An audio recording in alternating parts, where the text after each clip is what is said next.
नमस्कार बच्चों। आज हम करेंगे श्रम विभाजन और जाति प्रथा और मेरी कल्पना का आदर्श समाज, जो कि बाबा साहेब भीमराव अंबेडकर के द्वारा लिखा गया है, जो हमारे भारतीय संविधान के निर्माता भी हैं और एक महान साहित्यकार भी। तो पाठ का जो सार है वो हम पढ़ेंगे।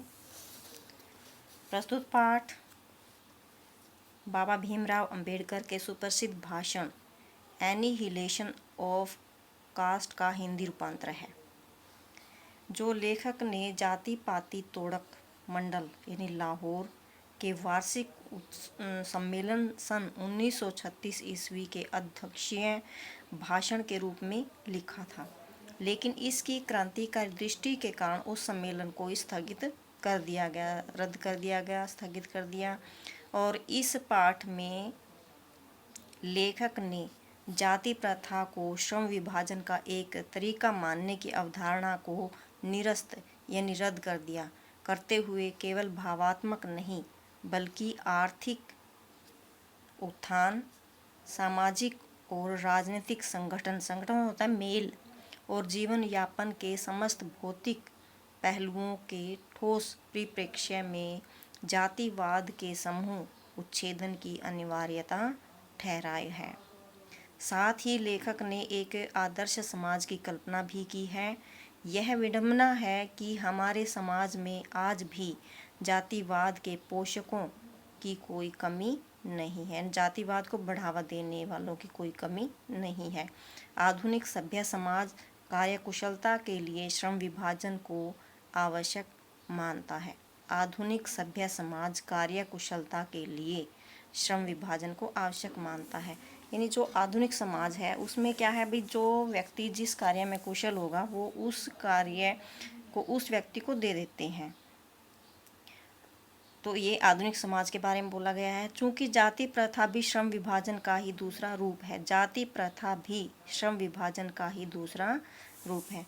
जो हम जैसे प्राचीन काल में जाते हैं तो उस समय क्या होता था कि जो समाज है वो उस समय भी जातियों में विभक्त हुआ था, तो लेकिन वहाँ पर काम के आधार पर जो है जाति बांटी गई थी।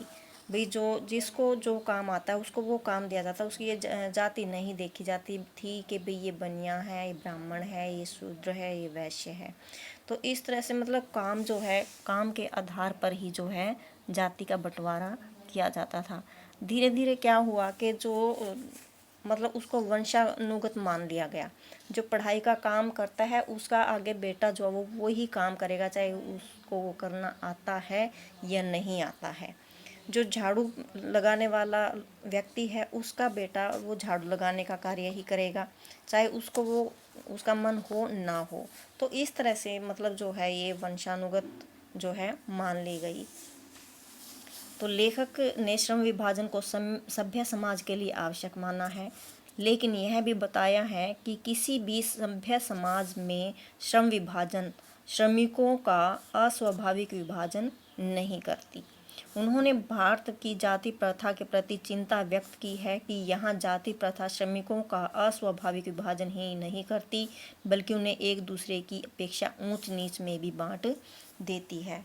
मतलब उसने जो भीमराव अंबेडकर है उन्होंने खुद ये चीज़ जो है महसूस की है कि भाई जब भी कोई नीची जाति का व्यक्ति अगर पानी भी मांग ले ऊंची जाति के लोगों से, तो पानी भी बहुत ऊंचे से जो है पानी पिलाते थे पहले, कि भी हाथ को गिलास जो है वो छूते भी नहीं, अगर वो छू लिया तो उसको अलग ही रख देते थे। मतलब इतना जो है छोटी जाति के लोगों के साथ जो है नीची जाति के लोगों के साथ है, जैसे हम शूद्र बोलते हैं भी, उनके साथ जो है एक बहुत ही जो है क्रूरता का व्यवहार किया जाता था, बहुत ही उनके साथ अपेक्षापूर्ण व्यवहार किया जाता था, उनकी उपेक्षा की जाती थी।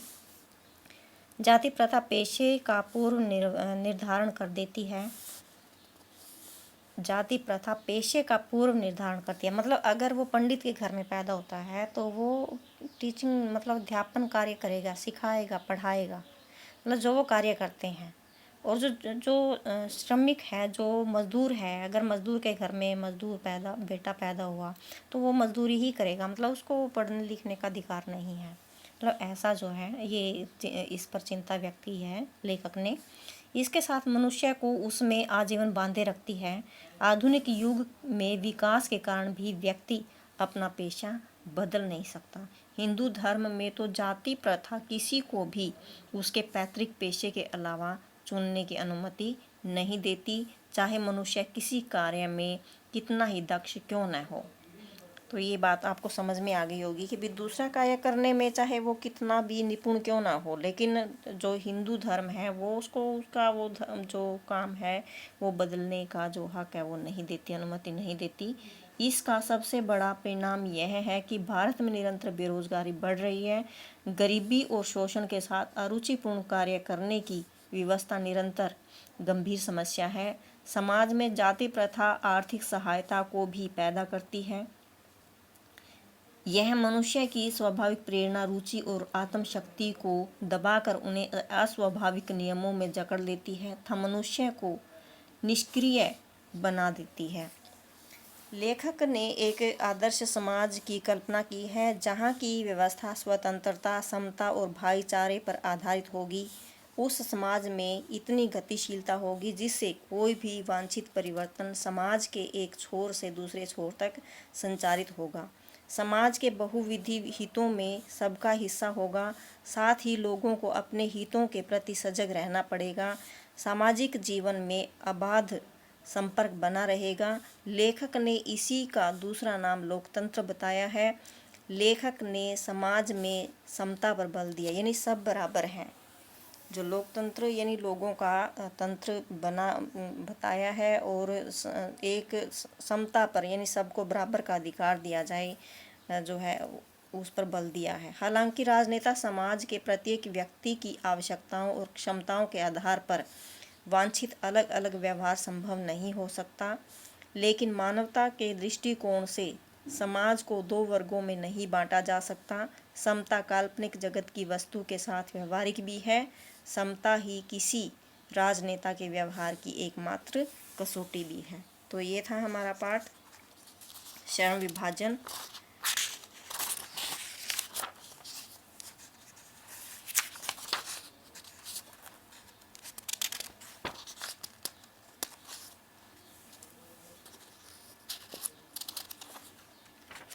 इसके प्रश्न हैं,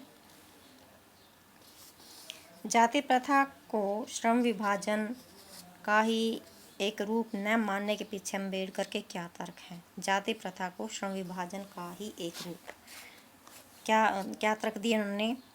जाति प्रथा श्रम विभाजन के साथ साथ श्रमिक विभाजन का रूप लिए हुए है। श्रम विभाजन के साथ श्रमिक विभाजन यानी जो काम करने वाले मजदूर हैं उनका विभाजन।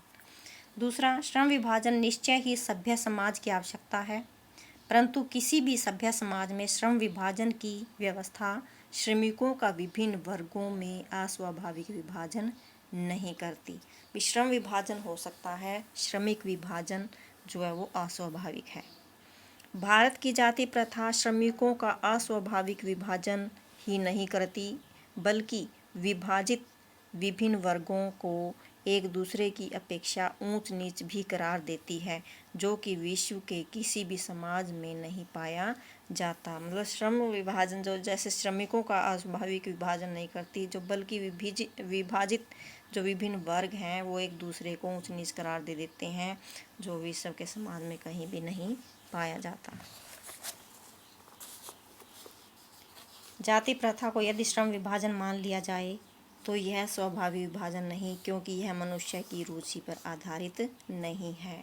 क्योंकि किसी भी जाति का व्यक्ति है, उसको किसी भी काम में रुचि होती है तो वो कर सकता है। इसको हम जो है मनुष्य की रुचि पर आधारित नहीं कर सकते, क्योंकि उन्होंने तो जन्मजात से ही मान लिया कि भाई ये इस जाति का है तो ये यही कार्य करेगा। जाति प्रथा भारतीय समाज में बेरोजगारी व भुखमरी का भी एक कारण कैसे बनती रही? क्या यह स्थिति आज भी है? जाति प्रथा भारतीय समाज में मनुष्य का गर्भधारण या जन्म के समय से ही पेशा निर्धारित कर देती है। जो जाति प्रथा है उसमें क्या होता है कि भाई जब मनुष्य जहाँ जिस घर में पैदा होता है उसका जो काम है वो वही निर्धारित कर देता है कि उसकी रुचि के अनुसार उसको काम नहीं दिया जाता, बल्कि जो कार्य उसको कैसे दिया जाता है उसके जन्म के आधार पर ही कार्य दिया जाता है। यह पेशा उसके माता पिता के सामाजिक स्तर के अनुसार दिया जाता है। इसके साथ ही यह केवल पेशे का पूर्व निर्धारण ही नहीं करती बल्कि मनुष्य का आजीवन उसी पेशे के साथ बांध देती है। समय परिवर्तन के साथ उद्योग धंधों तकनीक में निरंतर विकास होने के साथ पेशे में परिवर्तन हो जाता है, जिससे प्राचीन पेशे समाज में अपर्याप्त होने लगते हैं तो आदमी बेकार हो जाता है। वह अपने पेशे को बदलना चाहता है लेकिन प्रतिकूल परिस्थितियाँ उसे पेशा नहीं बदलने देती, जिससे उसके जीवन में भूखमरी फैल जाती है। हिंदू धर्म की जाति प्रथा किसी भी मनुष्य को पैतृक पेशे के अलावा अन्य पेशा चुनने की अनुमति प्रदान नहीं करती, चाहे उसमें वह अत्यंत कुशल ही क्यों न हो, जिसके कारण मनुष्य कोई भी अन्य कार्य नहीं कर पाते। यही कारण है कि जाति प्रथा के कारण भारतीय समाज में बेरोजगारी और भूखमरी फैल रही है और यह स्थिति आज भी बनी हुई है। अगला प्रश्न, लेखक के मत से दास्ता की व्यापक परिभाषा क्या है? लेखक के अनुसार दास्ता से अभिप्राय केवल कानूनी पराधीनता से नहीं बल्कि दास्ता में वह स्थिति सम्मिलित है जिससे कुछ व्यक्तियों को दूसरे लोगों द्वारा निर्धारित व्यवहार एवं कर्तव्यों का पालन करने के लिए विवश होना पड़ता है। यह स्थिति कानूनी पराधीनता न होने पर भी पाई जा सकती है। मतलब कानून ने जो सरकार ने वो कानून नहीं बनाए, भाई जो लोगों ने बना दिए कि भाई जो नीची जाति के लोग हैं वो ऊंची जाति के साथ नहीं बैठ सकते या उनके साथ मिलकर के काम नहीं कर सकते, ये तो लोगों ने निर्धारित कर दिया। तो जो है ये क्या है, एक दास्ता बन जाती है। शारीरिक, वंश परंपरा और सामाजिक परंपरा की दृष्टि से मनुष्यों में असमानता संभावित रहने के बावजूद डॉक्टर अंबेडकर समता को एक व्यवहार्य सिद्धांत मानने का आग्रह क्यों करते हैं? इसके पीछे उनके क्या तर्क हैं? शारीरिक, वंश परंपरा की दृष्टि से मनुष्यों में असमानता संभावित रहने के बावजूद डॉक्टर अंबेडकर समता को एक व्यवहार्य सिद्धांत मानने का आग्रह इसलिए करते हैं। समता यानी बराबरी, सब में बराबर, सबके साथ समान व्यवहार, ताकि समाज में सब मनुष्य के साथ समान व्यवहार किया जाए, प्रत्येक मनुष्य को समता की दृष्टि से देखा जाए। यह आग्रह करने के पीछे डॉक्टर अंबेडकर के निम्नलिखित तर्क हैं। उत्तम व्यवहार के हक में वे लोग बाजी मार जाएंगे जिन्हें उत्तम कुल शिक्षा, पारिवारिक ख्याति, पैतृक संपदा तथा व्यावसायिक प्रतिष्ठा का लाभ प्राप्त है।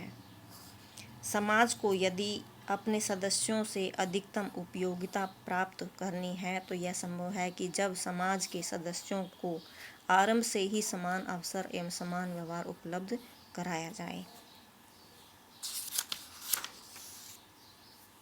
तो ये था बच्चों पाठ